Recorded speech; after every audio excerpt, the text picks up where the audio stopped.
You're listening to the Spend 10K a Day podcast, brought to you by the performance marketing experts at Mute 6. This is your source for cutting-edge insight into the world of online advertising from the team with more Facebook case studies in 2016 than any other agency on the planet. Here are your hosts, Steve Wise and Stuart Anderson. Welcome back to the Spend 10K a Day podcast. I'm Stuart Anderson here with Steve Wise. Today we're talking about audience development. So if you're a content site, how can you use Facebook ads to build a bigger audience, a reader base, whatever it is that you're trying to build? How do you do Facebook ad campaigns? Specifically, you are a website that produces content and you have ads around the content. Your goal is to figure out ways to drive Facebook traffic to your website and make more money on your yield than you are in spending money on ads.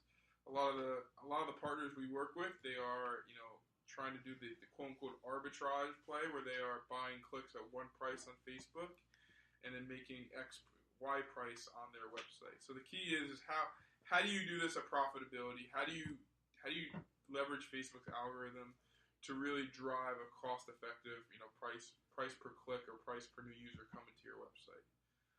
Just some brass tactics that we've tried in the past of doing this. Number one, just from a Facebook ad perspective, we've exported every single post ID from a Facebook fan page and re-uploaded all those posts as ads. This has worked really well. We set everything up to, you might have 1,000 posts, we set everything up to $1 a day budget and only scale the posts that actually drive the lowest cost per click. The main issue with this is you might have outdated posts. So again, you want to edit those posts in Excel and make sure that you're doing this properly. Number two, you could actually use your posts as as a product feed and actually use that as dynamic product ads. We've tested that out before of actually using uploading the posts as almost like dynamic product feed images, using that as a prospecting ad. Yeah, it's some next level stuff right there. Yeah, and it takes a little bit of editing and a little bit of hackiness of turning a post into what we call a product feed, but we've tested that out before. Yeah. So let's talk about that actually a little bit, just because I think people love the tips and tricks this kind of thing. When you think about it, you sound like, oh man, how do I turn my content into a product feed? It's really just think about what a product feed is. It's a collection of metadata. All you have to do is match specific fields that would go in a product feed with specific sections of your content. So you match title to title, description to description. You might have, author instead of, manufacturer or something like that. But it's just matching those fields with the relevant components. And then you have a product feed that's built out of content. And Facebook is built for dynamic content. They want you to leverage, their tools such as dynamic product feeds. They don't want to just be pigeonholed into that DPA as just being for e-commerce. They love when publishers or creators actually use their product feeds to market content that's relevant to users on the newsfeed.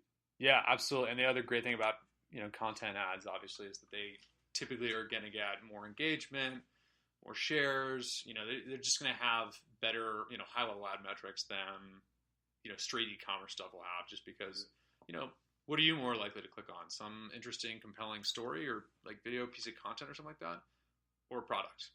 Probably the content. Yep, exactly. And number three, the next thing we love doing is we like duplicating the post IDs with the most engagement and spreading those post IDs across a multitude of audiences. That's really important. Instead of creating new ads every single time you launch a new audience, you could actually duplicate a post, aka an ad, across a multitude of ad sets, which works incredibly well. Yeah, that's awesome. Again, you also want to test the amount of, you can also do time on site remarketing. So you can start when you have an audience for a content site or or publisher, you can really start building really creative audiences around your best readers. So leveraging Facebook's time on site tool, you could create an audience of people who spent 20 seconds or more on your website, then create a lookalike of those specific users. Remember, when you have a site like this, an audience site, you want to be as open as possible and let Facebook optimize for you. Yeah, absolutely. The time on site one's a really, really good point, just because when you want to build, especially like lookalikes off of your best users or your best readers, whatever that may be, doing a lookalike off of that is really, really effective. Yep, you could also upload your email list, obviously, into Facebook, create audiences around them. You could run ads to generate subscribers to your newsletter. You could take your videos, turn them into native Facebook videos, and then put call to actions at the end of your video content to drive users. High level, there, as a publisher, you have ultimate flexibility. You can do so much with your content inside of Facebook. You could obviously run you could run on the instant articles, which work really well. Instant articles is an ad placement. You can test that out. We've had relative success with that. That's Facebook's kind of monetization. Instant articles and audience network. Yeah, the other thing I think to test as well, just from a placement standpoint, depending on the content, if it's a good fit, test right-hand rail versus newsfeed, just to drive costs down. If you can very succinctly describe, what it is your content is, if there's a short title, if you can really clearly communicate in a very short way, try the right-hand rail. You might get, cheaper clicks.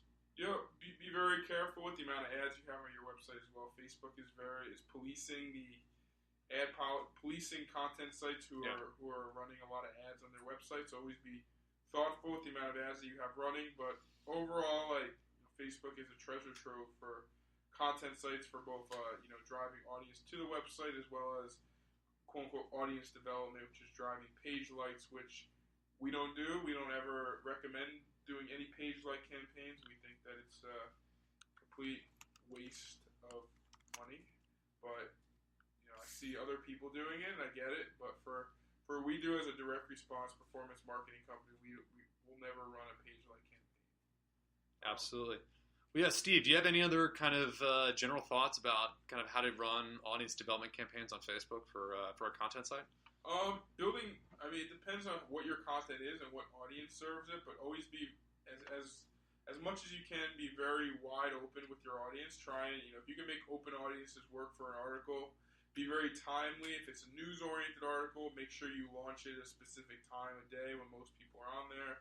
You can even set automated rules around if something hits over a certain CPC, it'll automatically go off. So just leveraging, the automated rules, leveraging time on site audiences, leveraging turning your ads into product feeds, exporting your post IDs. There's 5 or 6 tactics that we discussed in this podcast, which I think could essentially drive down your cost per click. Awesome. Well, hopefully, if you're running a content site out there, you found this to be very, very useful, and you have plenty of to-dos. We're looking forward to hearing from you guys about some of the successes you have using these tips to grow your content sites. If you have any questions, please feel free to email me or Steve. Steve is steve@mute6.com. I'm Stuart@mute6.com, STEWART. And we will see you on the next episode of the Spend 10K a Day podcast.